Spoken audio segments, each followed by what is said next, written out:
5ই August থেকে 8ই August এই ছাত্রদের কথা শুনে সেনাপ্রধান যখন সরকার গড়ে দিলেন, ডক্টর ইউনূসকে প্যারিস থেকে উড়িয়ে এনে অন্তর্বর্তীকালীন সরকারের প্রধান উপদেষ্টা বানালেন, তখন ডক্টর ইউনূসেরও সেনাপ্রধানকে খুব ভালো লাগলো, এই ছাত্রদেরও খুব ভালো লাগলো। আমরা কখন প্রথম শুনলাম 1-11 মডেলে আপত্তি? যখন বিএনপি প্রথমবারের মতো বলল যে এই সরকারে ছাত্র উপদেষ্টা থাকলে নিরপেক্ষতা হারায় সরকার।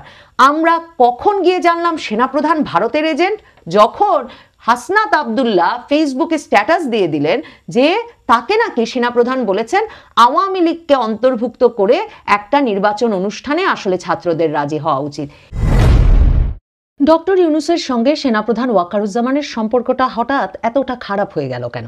দেখেন, 5ই আগস্ট সেনাপ্রধান ওয়াকারুজ্জামান জাতির সামনে এসে ঘোষণা দিলেন যে তিনি জাতির জানমাল রক্ষার দায়িত্ব নিচ্ছেন এবং একটা অন্তর্বর্তীকালীন সরকার গঠনের জন্য তিনি রাজনৈতিক দলগুলোর সঙ্গে আলাপ শুরু করেছেন এবং ডক্টর আসিফ নজরুল সেখানে আছেন। এবং সেনাপ্রধান পরিষ্কার করলেন যে ডক্টর আসিফ নজরুলের সেখানে থাকার একটা বড় কারণ ছাত্ররা তাকে খুবই শ্রদ্ধার পাত্র মনে করেন। কাজেই ডক্টর আসিফ নজরুল এবং রাজনৈতিক দলগুলোর সঙ্গে তিনি এরই মধ্যে আলোচনা শুরু করেছেন এবং অন্তর্বর্তীকালীন সরকার গঠন নিয়ে আলোচনাটি এখন বঙ্গভবনের দিকে নিয়ে যাচ্ছেন তারা।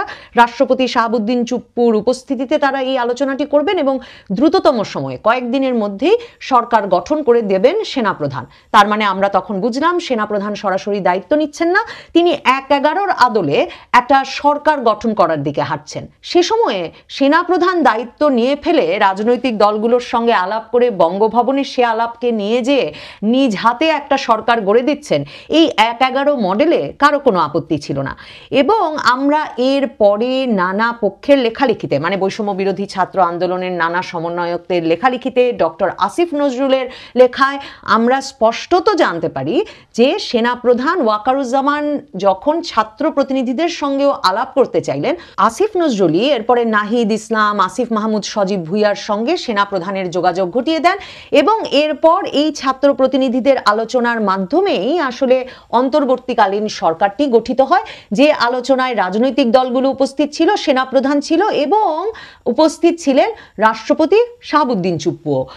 আমি পরবর্তীতে রাজনৈতিক দলগুলোর বিভিন্ন নেতাদের সঙ্গে আলাপ আলোচনা করে যেটা বুঝেছি সেটা হচ্ছে শেষ পর্যন্ত অন্তর্বর্তীকালীন সরকারের চেহারাটা কি হবে সে বিষয়ে আসলে ডক্টর আসিফ নজরুল, সেনাপ্রধান এবং ছাত্র প্রতিনিধিরা মিলেই আসলে অন্তর্বর্তীকালীন সরকারের উপদেষ্টাদের একটা চেহারা ঠিক করেন। এবং এখন নাসির উদ্দিন পাটোয়ারি, ছাত্র সমন্বয়কদের একজন নেতা, যিনি এনসিপির একজন নেতা, তিনি যখন সালেউদ্দিন আহমেদ, ওয়াহিদুদ্দিন মাহমুদ এবং আসিফ নজরুল এই তিনজনের পদত্যাগ চেয়েছেন এনসিপির তরফে অন্তর্বর্তীকালীন সরকারের উপদেষ্টা পদ থেকে, তখন স্পষ্টত বলেছেন যে অন্তর্বর্তীকালীন সরকার গঠনে তারা যখন মির্জা ফখরুল ইসলাম আলমগীরের সঙ্গে আলাপ করতে গিয়েছিলেন তখন বিএনপির প্রতিনিধি হিসেবে এই তিনজন, সালেউদ্দিন আহমেদ অর্থ উপদেষ্টা, পরিকল্পনা উপদেষ্টা ওয়াহিদুদ্দিন মাহমুদ আর আইন উপদেষ্টা আসিফ নজরুল, এই তিনজনকে অন্তর্ভুক্ত করার জন্য সুপারিশ করেছিলেন বিএনপি নেতা মির্জা ফখরুল ইসলাম আলমগীর।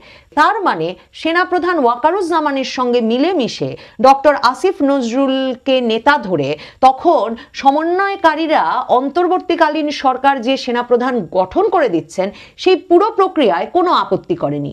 এই আপত্তি দেখুন শুরু হয় কখন থেকে। এই আপত্তির কথা আমরা প্রথম জানতে পারি, মানে সেনা প্রধানের বা সেনাবাহিনীর কোনো প্রভাব নিয়ে ছাত্র সমন্বয়কদের যে তীব্র আপত্তি আছে এ কথা আমরা প্রথম জানতে পারি যখন নাহিদ ইসলাম তথ্য উপদেষ্টা জানুয়ারি মাসে, তখন যখন বিবিসিতে মির্জা ফখরুল ইসলাম আলমগীর এক সাক্ষাৎকার দিয়ে বললেন যে অন্তর্বর্তীকালীন সরকারে যদি ছাত্র সমন্বয়কেরা উপদেষ্টা পদে থাকেন এবং সেই সরকারি নির্বাচন আয়োজন করে তাহলে সরকারের নিরপেক্ষতা নিয়ে প্রশ্ন দেখা দেবে, কাজেই অন্তর্বর্তীকালীন সরকার থেকে উপদেষ্টাদের বেরিয়ে এসে রাজনৈতিক দল গঠন করা উচিত এবং নির্বাচনের আগে তাদের বেরিয়ে যাওয়া উচিত। এরপর থেকেই আমরা শুনলাম যে মির্জা ফখরুল ইসলাম আলমগীরের কথার টোনের সাথে নাকি একদম আওয়ামী লীগের কথার টোন মিলে যাচ্ছে এবং নাহিদ ইসলাম বললেন যে এরা আসলে 1-11 আনার পায়তারা করছে। তো 5ই আগস্টে 1-11 মডেলের সরকার গঠন করলো, তখন নাহিদ ইসলামরা আলোচনায় থাকলেন।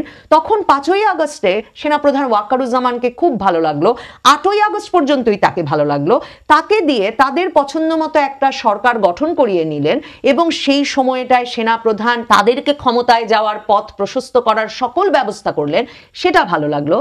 সেনাপ্রধান ওয়াকারুজ্জামানকে 5ই আগস্ট ভালো লাগলো কারণ সেনাপ্রধান ওয়াকারুজ্জামান মার্চ টু ঢাকা গণভবন অভিমুখী যে মার্চ ছিল সেই মার্চ প্রতিরোধে সেনাবাহিনীকে একেবারে নিষ্ক্রিয় রাখলেন। তার মানে সাদা বাংলা ভাষায় তিনি শেখ হাসিনা সরকারের নির্দেশ অমান্য করলেন, তার সেনাবাহিনী শেখ হাসিনা সরকারের নির্দেশ অমান্য করলো।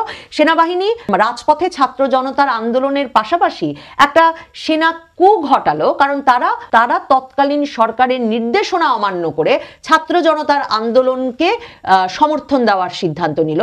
তখনও সেনাপ্রধান ওয়াকারুজ্জামানকে খুব ভালো লাগলো।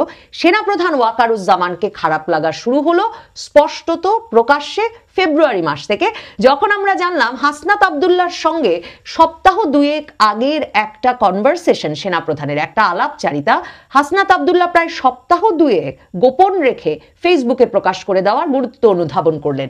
তিনি বললেন সেনাপ্রধান ভারতের প্রেসক্রিপশন অনুযায়ী, সেনাপ্রধান ওয়াকারুজ্জামান ভারতের প্রেসক্রিপশন অনুযায়ী হাসনাত সহ তাদের আরো দুজনকে ডেকে বলেছেন যে আওয়ামী লীগ ছাড়া নির্বাচন অনুষ্ঠিত হতে পারবে না, কাজেই আওয়ামী লীগকে অন্তর্ভুক্ত করেই নির্বাচনের পথে হাঁটা উচিত এবং প্রয়োজনে একটা রিফাইন্ড আওয়ামী লীগ গড়ে তোলা যেতে পারে যাদের বিরুদ্ধে কোনো দুর্নীতি বা হত্যার অভিযোগ নাই এমন ব্যক্তিদের সমন্বয়ে, যেমন তিনি সাবের হোসেন চৌধুরী, শিরিন শারমিন চৌধুরীর নাম করেছেন বলে হাসনাত আবদুল্লাহ এক বিন্দু রক্ত শরীরে থাকতে হাসনাত আবদুল্লাহ আওয়ামী লীগকে পুনর্বাসনের এই ভারতীয় চেষ্টা সেনাপ্রধান ওয়াকারুজ্জামানের মাধ্যমে সফল হবে না। এবং এরপর রাজপথে স্লোগান উঠে গেল ওয়াকার না হাসনাত, হাসনাত হাসনাত। দেখুন তখনও তো সেনা সদর দফতরের বরাতে আমরা জানতে পারলাম সেনাপ্রধান নাকি এই হাসনাত সার্জিসদেরকে একদম ছেলের মতো দেখেন, কাজেই তারা প্রায়ই সেনা সদর দফতরে সেনাপ্রধানের সঙ্গে দেখা করতে যেতেন এবং সেই রকম এক আলাপচারিতার মধ্যেই তার অভিজ্ঞতার আলোকে ওই সব মন্তব্য করেছিলেন যে আওয়ামী লীগকে অন্তর্ভুক্ত করে নির্বাচনের দিকে হাঁটা উচিত। ভাবুন অবস্থাটা, 5ই আগস্ট থেকে 8ই আগস্ট এই ছাত্রদের কথা শুনে সেনাপ্রধান যখন সরকার গড়ে দিলেন, ডক্টর ইউনুসকে প্যারিস থেকে উড়িয়ে এনে অন্তর্বর্তীকালীন সরকারের প্রধান উপদেষ্টা বানালেন, তখন ডক্টর ইউনুসেরও সেনাপ্রধানকে খুব ভালো লাগলো, এই ছাত্রদেরও খুব ভালো লাগলো। আমরা কখন প্রথম শুনলাম 1-11 মডেলে আপত্তি? যখন বিএনপি প্রথমবারের মতো বলল যে এই সরকারে ছাত্র উপদেষ্টা থাকলে নিরপেক্ষতা হারায় সরকার। আমরা কখন গিয়ে জানলাম সেনাপ্রধান ভারতের এজেন্ট? যখন হাসনাত আবদুল্লাহ ফেসবুকে স্ট্যাটাস দিয়ে দিলেন যে তাকে নাকি সেনাপ্রধান বলেছেন আওয়ামী লীগকে অন্তর্ভুক্ত করে একটা নির্বাচন অনুষ্ঠানে আসলে ছাত্রদের রাজি হওয়া উচিত। এখানেই শেষ নয়, এখন দেখুন কখন এসে আমরা দেখলাম ডক্টর ইউনুস আর সেনাপ্রধান ওয়াকারুজ্জামান একদম মুখোমুখি অবস্থানে। যখন এই খবর ছড়িয়ে পড়ল যে ডক্টর ইউনুস সরকার জাতিসংঘের পরামর্শে সিদ্ধান্ত নিয়ে ফেলেছে রাখাইন রাজ্যের সঙ্গে মানবিক করিডোর করবে, আর মার্কিন যুক্তরাষ্ট্রের নির্দেশে বা পরামর্শে সিদ্ধান্ত নিয়ে ফেলেছে আরাকান আর্মিকে রসদ সরবরাহে একটা সামরিক করিডোরও তারা করে ফেলবে। এবং এই কাজে ডক্টর ইউনুসের সরকারের নেতৃত্ব দিচ্ছেন যুক্তরাষ্ট্র থেকে উড়িয়ে আনা জাতীয় নিরাপত্তা উপদেষ্টা খলিলুর রহমান ওরফে রজার রহমান, এবং তিনি কাজ করছেন সেনাপ্রধান ওয়াকারুজ্জামানকে এড়িয়ে গিয়ে প্রধান উপদেষ্টার দফতরে নিয়োজিত principal staff officer lieutenant general Kamrul হাসানকে সঙ্গে নিয়ে, এবং তারা মোটামুটি এই বিষয়টা চূড়ান্ত করে ফেলেছেন। এবং সেই কাজে যখন সরাসরি গিয়ে তিন বাহিনী প্রধান গত সপ্তাহে ডক্টর ইউনুসের কার্যালয়ে গিয়ে জাতীয় নিরাপত্তা উপদেষ্টার সামনে সরাসরি গিয়ে বলে এলেন যে এই কাজে সশস্ত্র বাহিনী রাজি নয়, তারা মনে করে না অন্তর্বর্তীকালীন সরকারের এই অনুমোদন আছে বা এই ম্যান্ডেট আছে যে তারা এত বড় জাতীয় নিরাপত্তা সংশ্লিষ্ট বিষয়ে সিদ্ধান্ত নিতে পারবে, তখন থেকে আমরা দেখলাম সেনাপ্রধান আর ডক্টর ইউনুস একেবারেই মুখোমুখি অবস্থানে।